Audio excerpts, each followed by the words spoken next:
go-to coverage of Friday Night Magic from Lost Legion Games and Comics.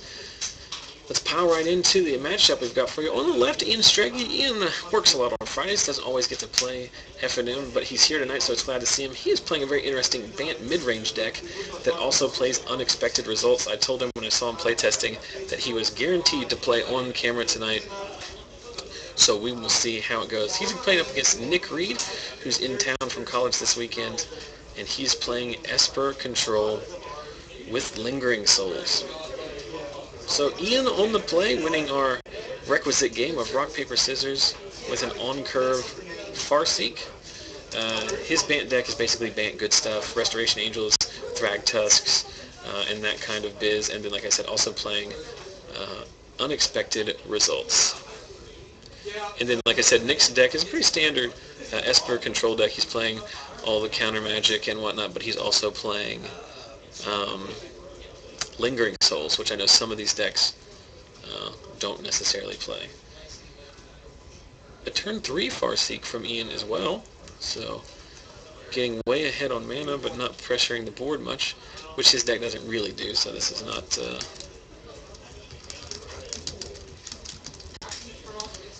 As I send out the tweet to remind everybody to come watch our stream. So, turn 4, Sorin, Lord of Innistrad. It's going to make a vampire token. It's going to be very difficult for Ian to deal with.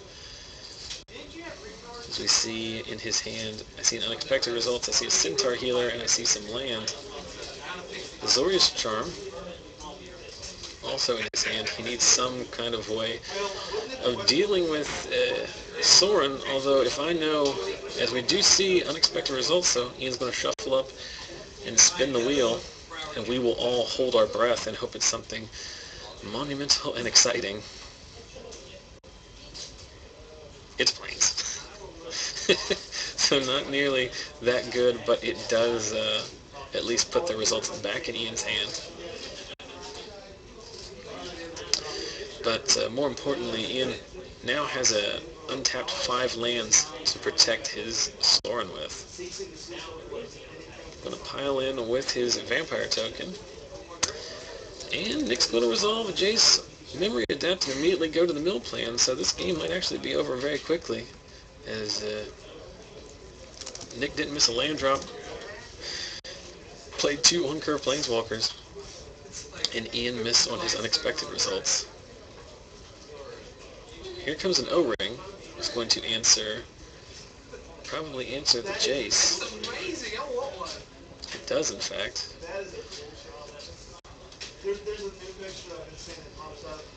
I don't think Ian's played a land here. It looks like he has... Does he have another O-Ring in his hand? He does not. So he does have an Azorius Charm, which he's probably going to cycle end of turn here. But he needs to find an answer to Sorin. As the closer he ticks up to 6, the more dead all the creatures in his deck become. Nick, meanwhile, casts a Jace Architect of Thought, flips Drowned Catacomb and Lingering Souls. It would be land or no for me, I think. That's what Ian says. And Nick values the Lingering Souls more than the lands. Plays a land from his hand, ups Sorin, makes another dude, and likely attacks in for 2 more damage with his life-linking vampire tokens.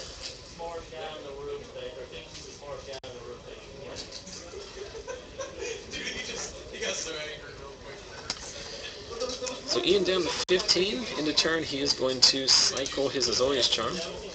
Nick with 2 mana up. Be interesting to see if he's playing an Essence Scatter or Negate. Thrag Tusk coming? It is in fact a Thrag Tusk. That is going to be good.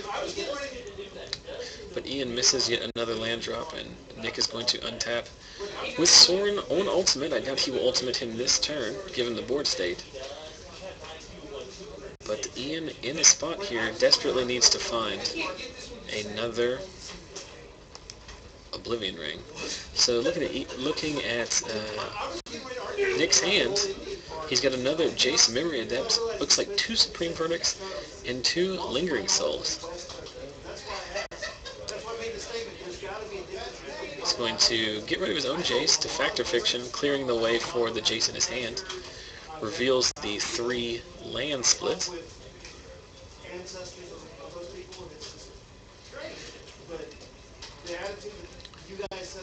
Obviously going to pick the pile that has 2 lands in it.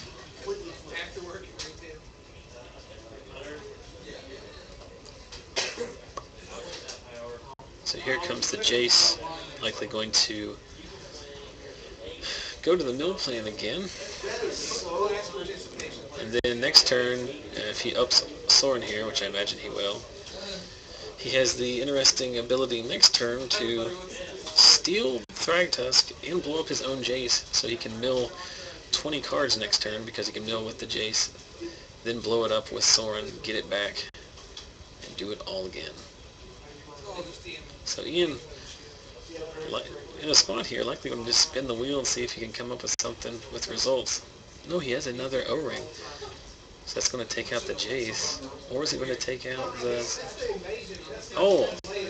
Very interesting play. O-rings his own O-ring, which brings the other Jace back, which kills the other Jace.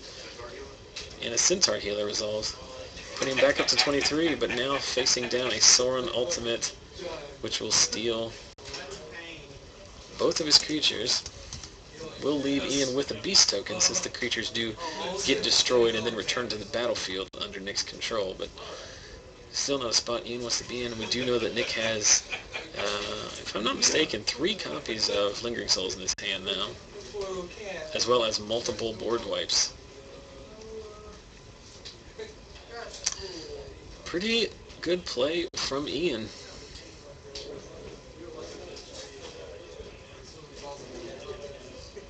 Ian reading the exact wording on Sorin's Ultimate, so he will get a Beast token, but Nick will also gain a literal butt-ton of life as he gets the trigger from both the Centaur Healer and the Thragtusk.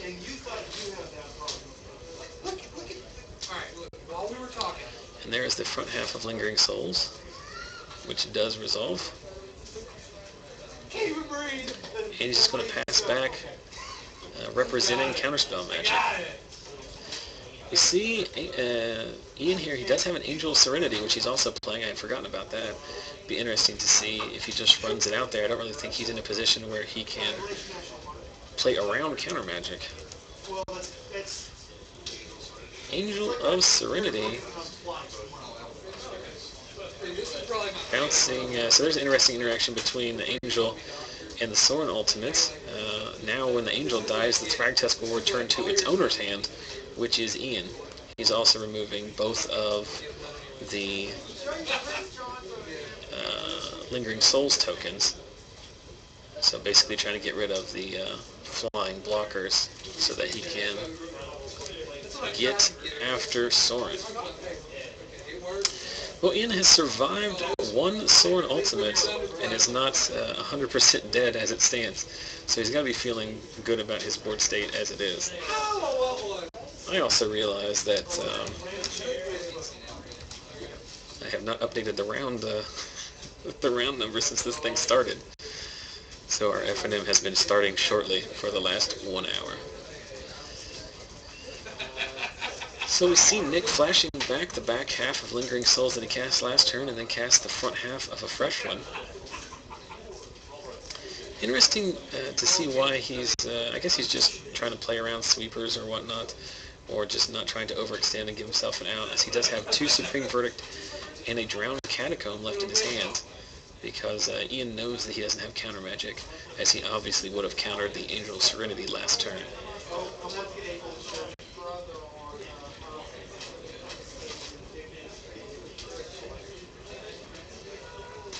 Going to chump out the Angel attack with one of the Lingering Souls tokens. Looks like Ian's going to spin the wheel here with unexpected results. Do have to shuffle every time to prevent stacking your deck shenanigans with unexpected results. It is completely random. Armada Worm.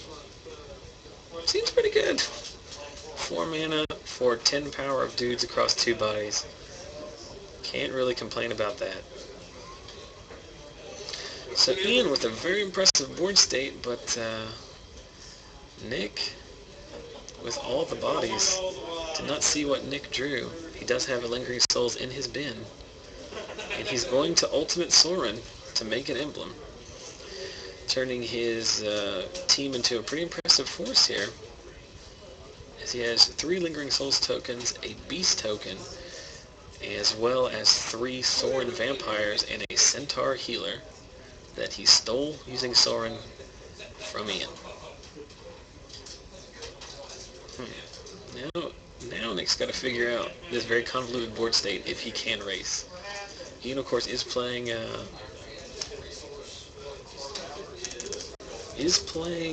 Azorius Charms, but obviously one for wanting Lingering Soul tokens is not a very good way to win this matchup. So here's an interesting spot. I believe Ian has a Restoration Angel in hand, which would be great with Angel Serenity if Restoration Angel didn't have the other non-angel clause on it.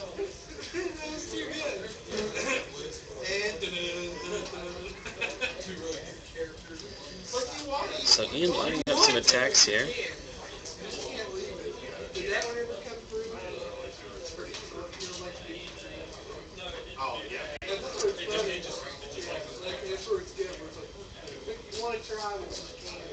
Serving in with the Angel, the Armada Worm, and the Armada Worm token. So it'll be interesting to see here if Nick plays around. Oh wow. Nick not making any blocks. Could have gotten wrecked there with Azorius Charm with lifelink mode chosen. But Ian obviously going to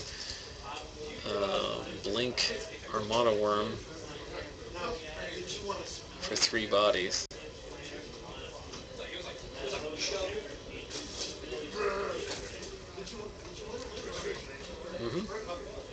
Restoration Angel gets dissipated. Restoration Angel. The second one resolves, blinking Armada Worm, making another token. And now it's interesting, is Nick going to die on the crackback? So, 4 power Beast, 4 power Centaur, and then each of the tokens are 1/1s. 1, 2, 3, 4. And Ian goes down to 1. And Nick gains 6 life, up to 24, off of the lifelink from the Soren Vampires.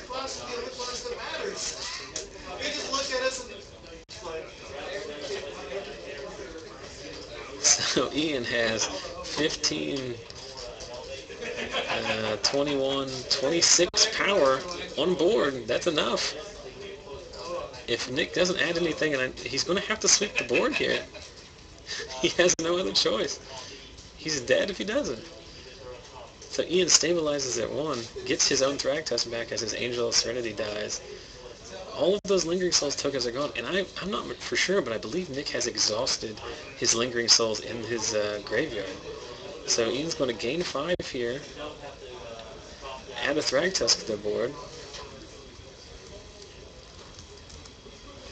See if he can do anything else with the other 3 mana. And Leo Sky Knight, detaining nothing. It's a 3/1 flyer that detains.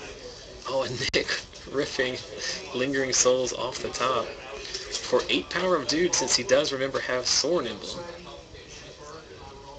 There is a Soren Emblem active.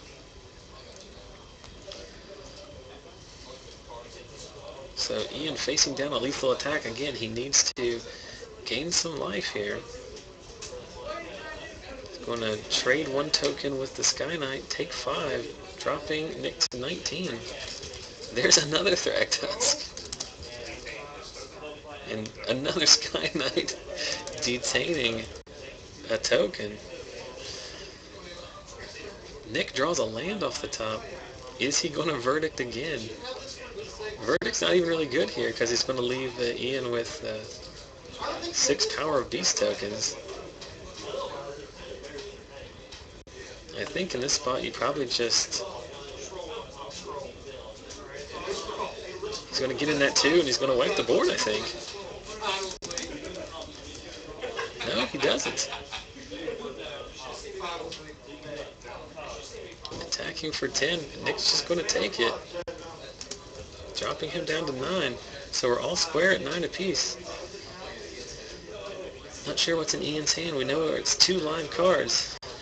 Since he did not play a land this well, no. Another Armada Worm.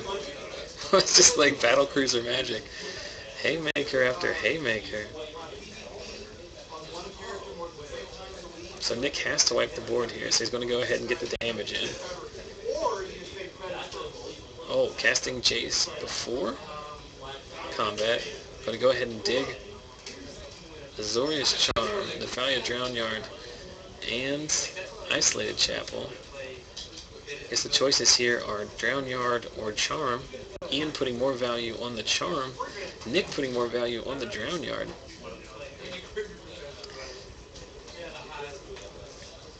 Pretty sure. So Nick plays his land for the turn. Serves in for 4, and here comes the board wipe.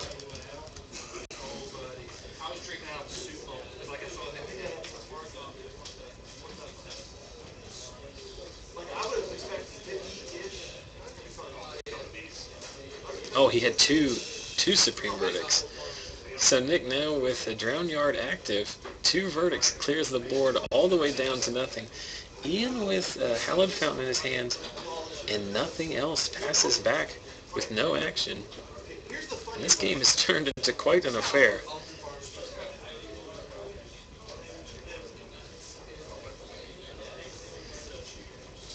Main phase of Forbidden Alchemy, revealing Ultimate Price, Augur of Bolus, Dissipate, and a black card that I believe is Victim of the Night.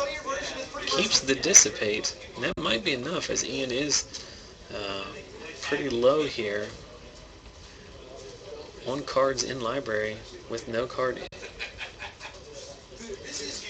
Looks like Ian's hand is a land and a Supreme Verdict of his own. Up Jason, pass back. Land off the top for Ian. Drownyard you. Getting 3 lands, one of which was a township. Remember, Nick holding a Dissipate in hand, effectively negating the first top deck that Ian cast that's relevant.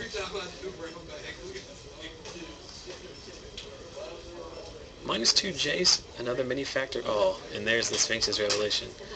Pretty back-breaking here. Revelation or no? Revelation is the pick. Play another land, representing a Sphinx for 7 with a Drownyard activation. Another land off the top for Ian. End of turn Drownyard activation. 6 cards left in his library.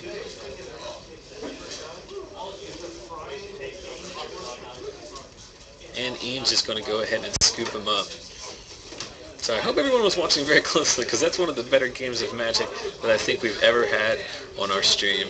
As Nick had to cast, I think, all 4 of his Supreme Verdicts to get there, and Ian had to try his best to stabilize as he could. But in the end, a couple Jace activations in a Drownyard were too much for Ian to handle. And Nick Reid gets game 1 of this round 2 match. Both of these players on 1 win. And we move to the sideboards.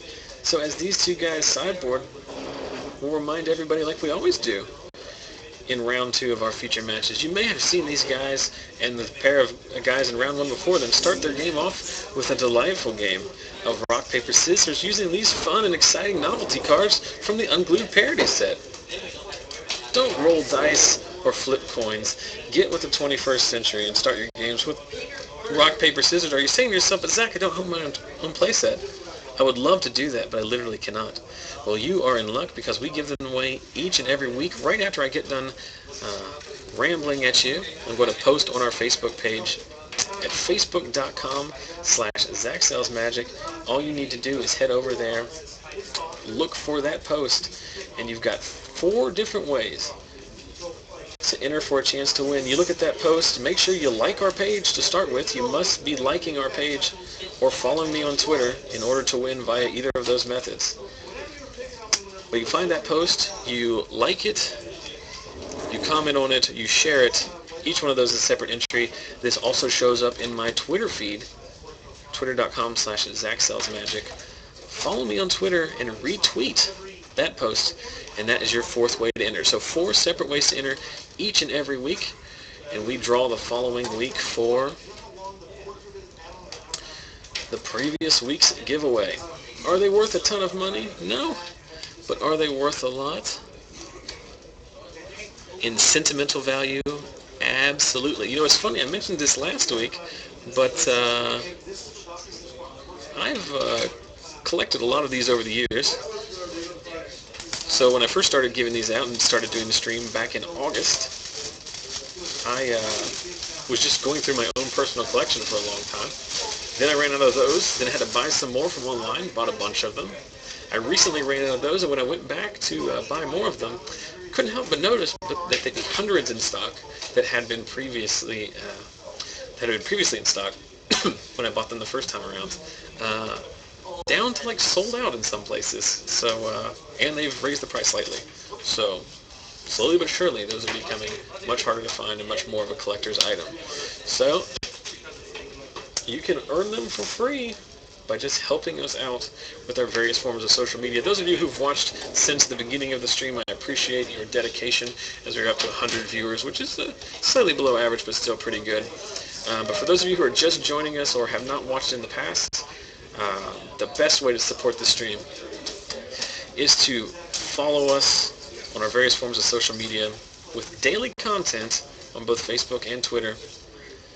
Everything we've ever recorded uploaded to our YouTube channel, including last week, or earlier this week, posting a second in our Commander Deck Tech series. So check that out on YouTube. You can do all of that by clicking the buttons at the bottom of the Twitch page. So let's get back to action here. Ian on the play in Game 2 with no early plays, missing his turn 2 Farseek, and Nick casting an on-curve Augur of Bolus, revealing Lingering Souls. Centaur Healer coming for Ian. That is a main deck card, so don't be surprised to see that against the control deck.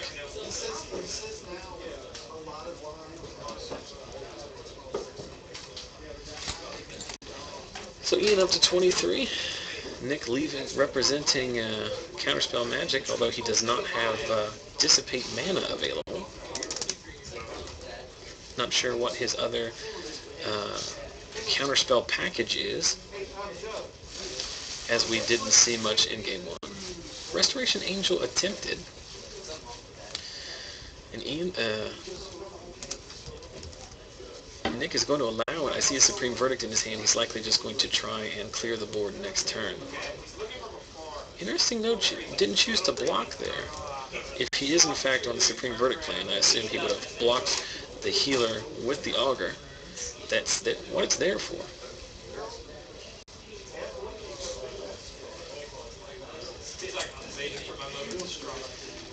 Yep, so interesting line there from Nick, as Ian just responds with another Thragtusk. So I'm joined now by Yin Sang. Yin, how are you doing tonight? 1-1. 1-1 with your Jund control deck. I guess it's mid-range, but it's mostly control. You murder all the creatures, so.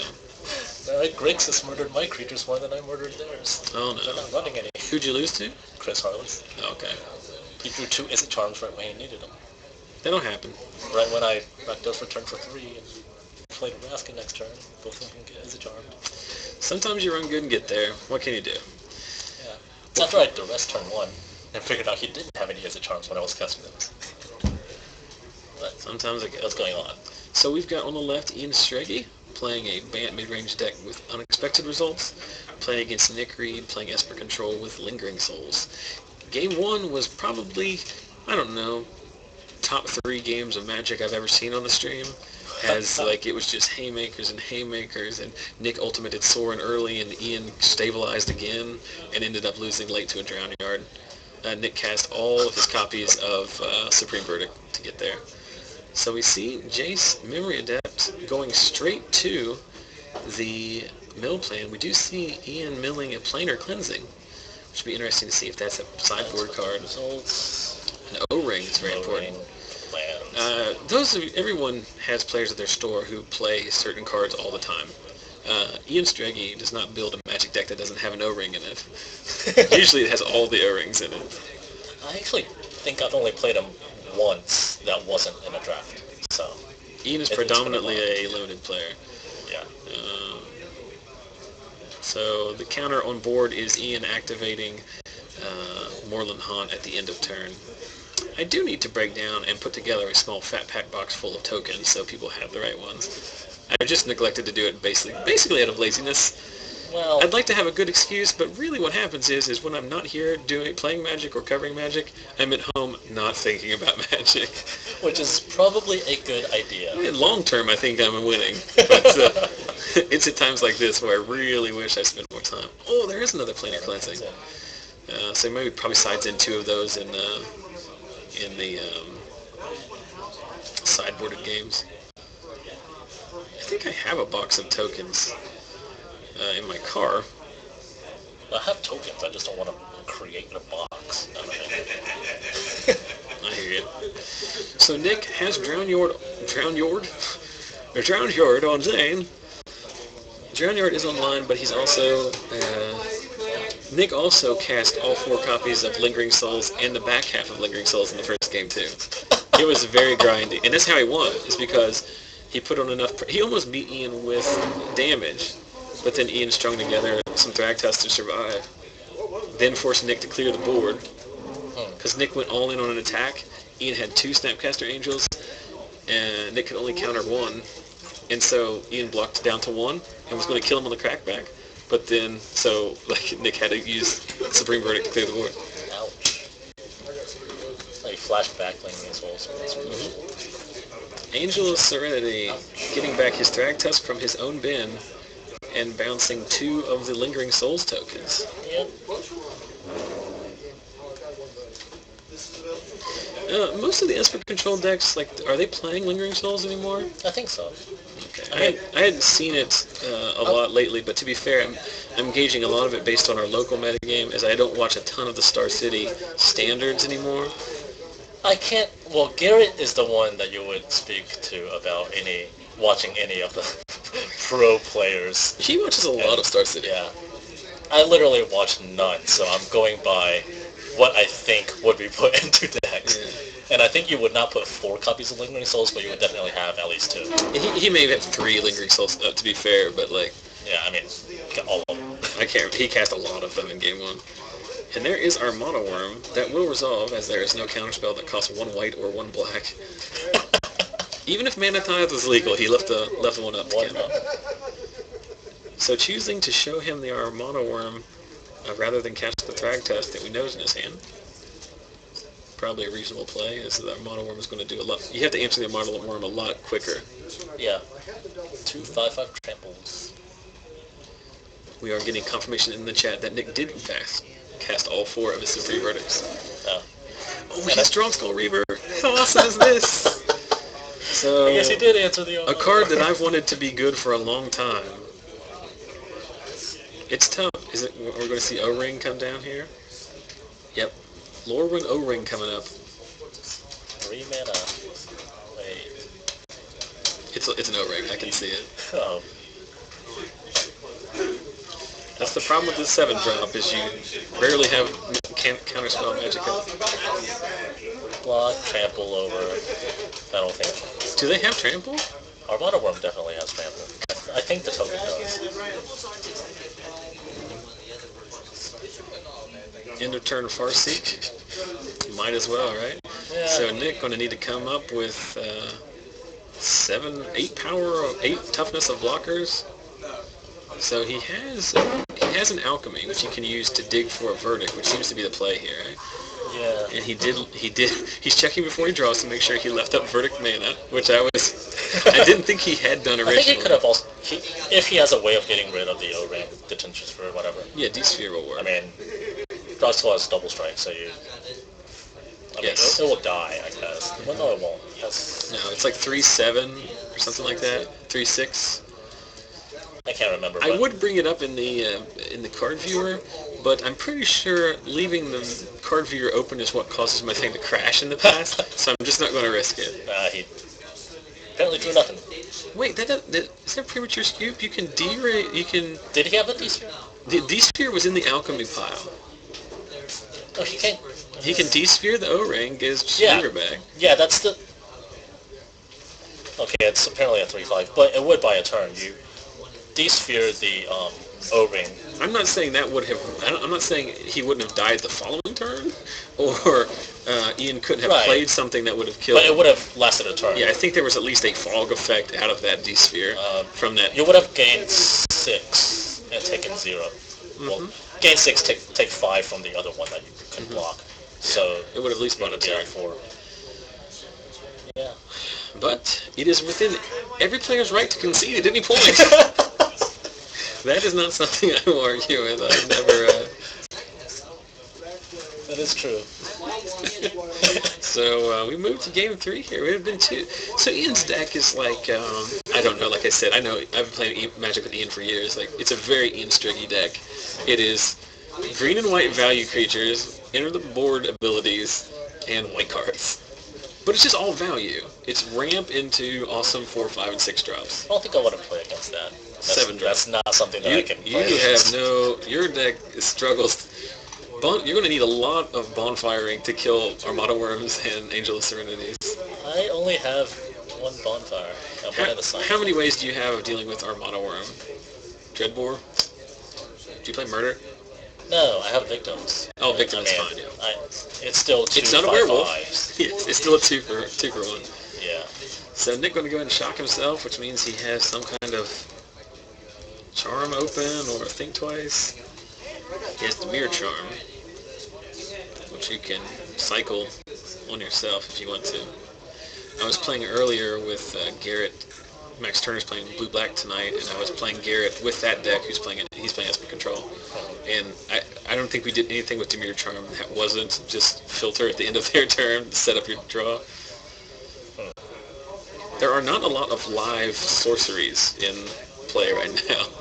No. It's mostly in there for removal spell, which occasionally can help you set up your draw. So Demir Charm targeting Nick. I guess Ian is deciding if he wants to possibly Angel in response.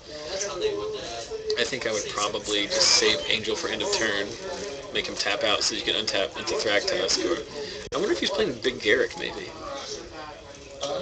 Big Garrick seems really good against this deck. Yeah. Well, he wouldn't have the mana to play Big Garrick anyways. I don't think. He has a Gavin Township and I think 2 Hellbounds. So Ian does choose to, after the charm resolves, to Restoration Angel. I guess there's no fundamental difference since the charm doesn't draw, and at least in this case, Nick has to choose which card he's keeping off the Demir Charm without knowing the Angel's coming. So I guess technically that's a better play. Although I will admit that of everyone that plays in the shop, I think Ian might be the best technical player as far as like he will not miss a line. You know what I mean? Yeah. Earlier he amazed the chat by O-ringing his own O-ring to bring a Jace back to kill another Jace. That happens. It does happen. Rarely, but... Armada Worm coming. Does it stick? Well... Nick untapping his lands means yes it does. Supreme Verdict. Pretty good. He put a Sphinx's Revelation in the graveyard. I thought maybe he was like discarding from the previous turn, like he had forgotten about it. But here's the But problem. you would not discard a Sphinx's Revelation. Ian has 2 O-rings, so he's in pretty good shape against the Planeswalker plan. But he needs something proactive here. Yeah, O-ring on that is D-sphere. being proactive, technically. O-ring? Well, O-ring is reactive.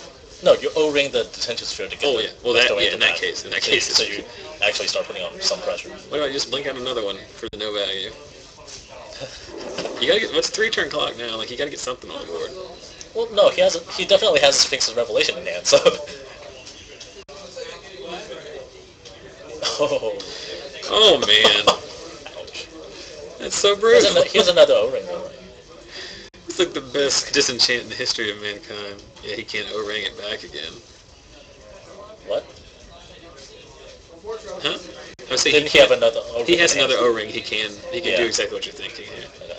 Or you can just play Cleansing. which, Do you O-ring there or do you cleansing there? I don't think one is clearly right or wrong, but I think I'd be more willing to leave my does he run cleansing counter up. spells in his deck? Does Ian? Yeah. I do not think so. Okay, then it doesn't matter that much. One's going to resolve, that's all you care about. Well, I can definitely see the possibility of things that you can't O-ring that Planet Cleansing I mean, obviously kill. cleansing is a long-term solution, but... So, while we were talking about crap, Nick casting the front half of Lingering Souls gets his Drown Yard online, chumping the Restoration Angels during the previous combat step. What's coming up here? This has been a very good match of Magic. I've enjoyed it a lot. The chat, or at least Hashme90, is saying that the cleansing is correct there. Everyone else is talking to Jonathan Wright about apparently what the correct American Flash strategy should be, or talking about spoilers. Have you been following the spoilers? I looked at the spoilers earlier today. I think there was like 55 cards spoiled, or 60 cards, or something like that. Of course, 20 of them are land. Yeah. There's been some spicy ones. So, end of turn, Ian's going to activate Township.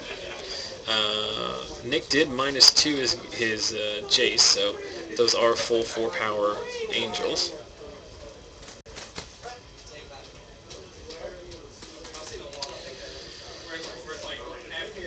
O-ring a token. Kill Jace. You don't block anything. Jace's gonna die no matter what. Nick got there eventually. Okay. He was thinking about it there. Centaur Healer, which I was explaining earlier, is a main deck card, so it's not like he doesn't side into those against the control deck. Yeah. Yeah, in our metagame, it's pretty good, I think. There's a lot of aggressive decks. Wrath coming. Isn't that the universal symbol of Wrath coming? Attack with my 1/1 against your impossible to beat board. And the O-ring is on a token, right? So that was... Yeah, I don't know if that's that a was permanent one. really a good play, but... No, it's fine. It permanently kills Jace. Yeah, it's better than... That is definitely true. The problem here is that we're stage of the game where, and with Nick having Sphinx's Revelation in his hand, these Lingering Souls are just buying enough time that he can start... he's been very active with the Drown Yard. Yeah. If he just resolves one Jace Memory Adept, he's going to be able to fog enough to, with those tokens, to get there. Is it a Mind Grind? I don't know. Some of these Esper decks play one Mind Grind, and I really don't understand it.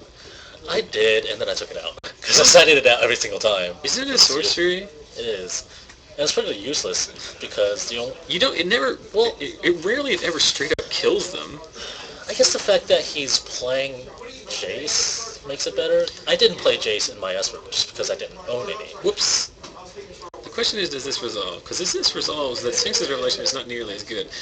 Do you possibly Sphinx here with the chance of drawing a Dissipate? Because you can Sphinx for... No, it just resolves. Attack for 10, so is there an Azorius Charm? Well, Sphinx is for 6. I think... So drawing for 5. Is he leaving Dispel up or something? So before damage, after the Sphinx, take 12. Down to 6.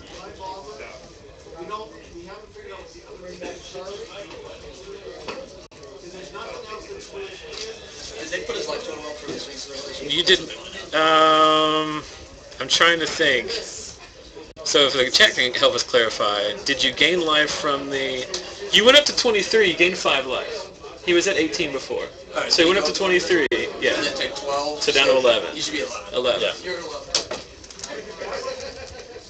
I believe that is correct. I think so too. It was at 18. So he's dead on board here, but obviously he's got a grip full of cards. I mean, he has to wipe the board here. Or just wipe. But I mean, is he counting up to see? Augur's fine. Augur no block something. Augur buys some time. Ooh, whiff on the Augur's trigger, however. So 8 mana up, Mind Grind up, Evil Twin up. I don't even know what Evil Twin does. Evil Twin is a clone that has a tap ability, destroy target creature with the same name as Evil Twin. Oh. So he can clone, Thragtusk. surely he's cloning the Thragtusk. And next turn he can kill Ian's Thragtusk. Yeah. However, he's not going to get to that point because he's going to have to block with that Evil Twin. He can plug the Thragtusk with the Augur and then let the Silverblade through. Yeah, I guess. It is 8 damage. Ooh.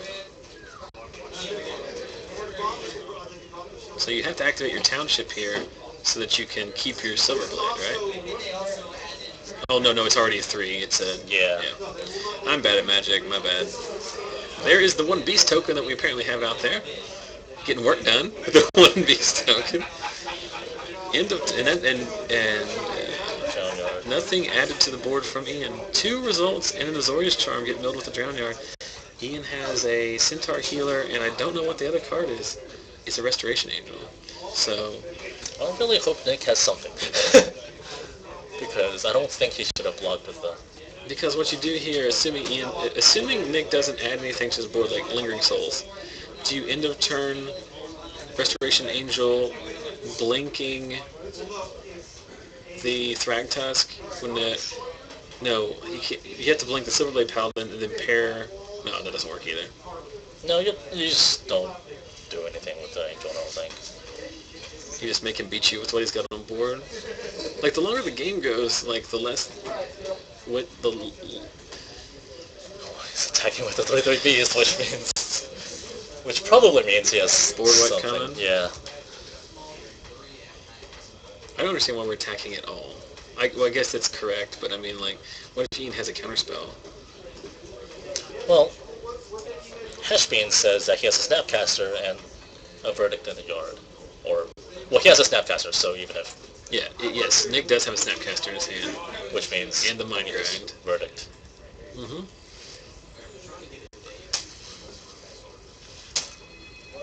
So the board wiped again. Nick's still on 16, facing down just a Beast token now. Now we've entered the let's look at everyone's graveyard portion of the game. Because most of people's libraries are now in their graveyards. What is the name of that disenchant? Sundering Growth? Yes. End of turn Angel for no value. I think proper play in this situation, even though we know what Nick has. You have to put stuff on the board. You're getting Drown Yarded every... Yeah, you don't have the time to wait around. Now let's see what Nick does here. I think Nick might be in, like, just Drown Yard, you end of turn, untap Mind Grind. Wouldn't that be good? Well, I don't know how many cards left in Ian's library, but it seems like probably 30 or less. So activating Township. 1 turn clock. We forgot about Township, so Ian does have him on a 1 turn clock here. Now we know that he's going to get Snapcaster Supreme Verdict. Yeah.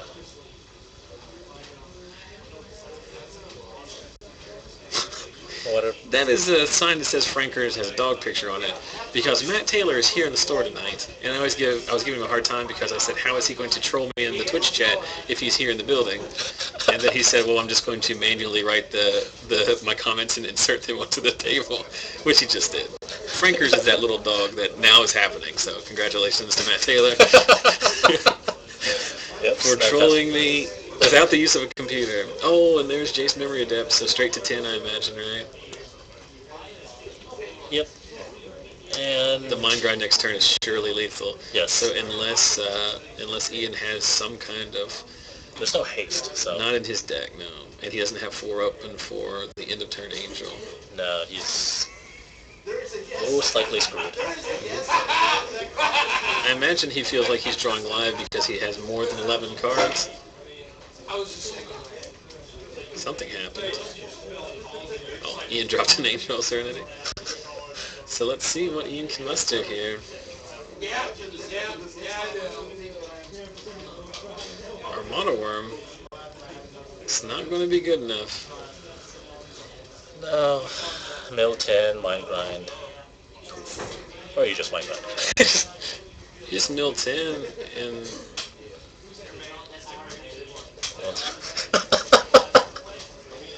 Mind Grind is good enough. Mind Grind for approximately 1 billion.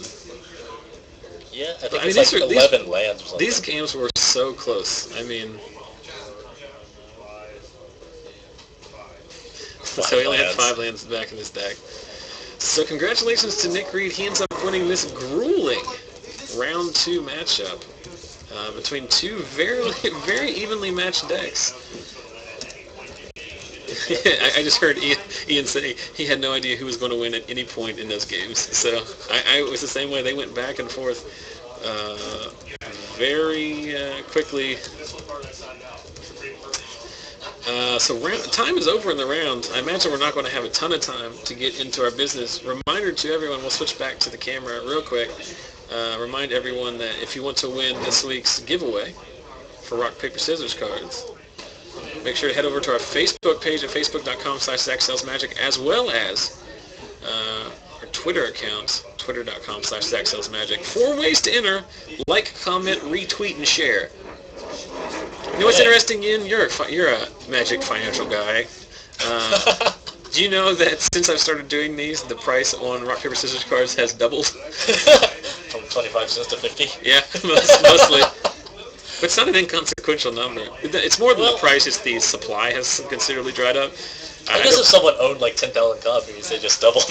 Yeah, I mean, people always tell me, you should buy them all, and then I was like, that's the opposite of what I want to do. I want to buy them so I can give them to people, because it's awesome for people to have them.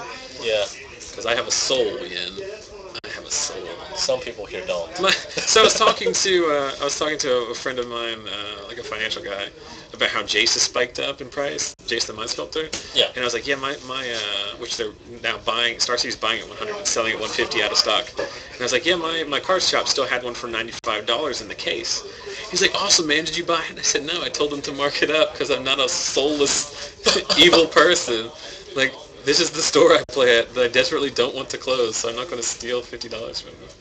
Well, the Jace has been there for like forever. All right, Captain Jund. I think it would probably be a good thing for them to be able to sell it at whatever price they can sell it at. Yeah, they can sell it to Star City for $5 more than they had it listed. I looked at the Jace. It is not near mint. Star City would not buy it for 100. But someone would. So you're Captain Jund. This is not a Jund mid-range card. No, this is... I was talking earlier about how, like... Rakdos aggro card. I talked crap on this card, like, very, in a fringe way during the week on Facebook while we were talking about spoilers, and everybody got a little bit upset about it. So, what is your opinion of Exava Rakdos Blood Wedge? The problem... Do not say good and limited, because every card is good and limited. Yeah. Right now, the problem I have with this card is that there is still Hellrider and there is still Aristocrat. Mm-hmm. Once those rotate, and they're going to at the same time, I think, this card will replace the 4-drop for Rakdos aggro. Like, this card is not good when Hellrider and Falcon Wrath Aristocrat exist. Right. But when both of those cards go away in that same block, as you mentioned, this card's much better. This is pretty much the only 4-drop that we're seeing right now. The difference with this is it's not evasive in any way. Hellrider's triggers basically didn't need to get through. Aristocrat had flying. Right. I'm not saying this card is bad, but the problem we have in Magic anymore is that the cards are all so good across the board that you print cards like Firemane Avenger. Remember that card came out? Yeah. And like I got a lot of heat because I was like, this card is fine, but it's not better than Hellrider or Falcon Wrath Aristocrat. It's not better than Hellrider in that exact deck. It's not better than Restoration Angel in those decks. And then how many people are playing Firemane Avenger currently? 0. The promo is very pretty. The really good thing about this is that it's going to come in as a 4/4, and it has haste, obviously. Mm-hmm. Things like Sailing Spear will not kill it. Right. There's actually a lot of cards. If you want Zachary Evans' financial pro tip, get Mizzy Mortars, because all the cards they spoil are good for toughness. There's a lot of them. So I sold 10 Mizzy Mortars. Way to go, Ian. Stupid. We got him, guys. What does the chat think? Well, they're talking about Jason's and not this. They're talking about Jason Modern.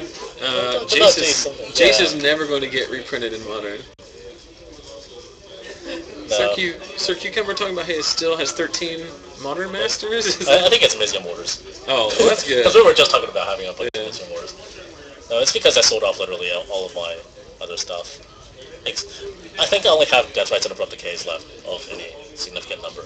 I did talk to you about it. I moved my Abrupt Decays at what I thought was a very good buy price. Yes. All in one foul swoop. I might have lost like 10%, but I don't know. No, $6 for each of them. I think. And remember when I was trading at months. 7, yeah. Yeah. It'll be very good for months. Yeah. I think I'm expecting it to go up to about 10 by the end of the year, but... On the buy? Yeah. Yeah. And it might not be like dealer buy list. It will be like eBay. Yeah. $10. Let's talk about another card real quick. Let's talk about one I don't like. This guy. What? I like this guy. This guy is fun. This guy's not very good. I mean, obviously he is an EDH card too, but... No, you know what? I mentioned this when we talked about it on Facebook. We're of course talking about Master of Cruelties. You know what deck this is an auto-include in? What? Kalia of the Vast EDH deck. So Kalia is an angel that says when you attack with her, you can put an angel, demon, or dragon card from your hand into play attacking. It's very good with the card that says they go to 1. Okay, Magic players, round 3 pairings are going out. Obviously, round 3 pairings are going up, so we'll talk a little bit more later. But you know what's interesting about this? Thanks, JB. You know what's very interesting about this card? You can't actually kill them with it. No, of course not. Because the trigger is not a May. So just every time it just goes back to 1, Yeah, no, you won't kill them with it, but obviously you'll be running pillars. Yeah, I mean, I know, but it's just that I guarantee you someone at some kitchen table somewhere is going to play that against their buddy and be like, oh, turn 5, I got you down to 1 life, and then be like, oh, I can't kill you the next turn. So, moving to round 3, good luck, Ian. You are at table 10, playing Brian Gross. Table 10. Jesus. Because there are a lot of 1-1s.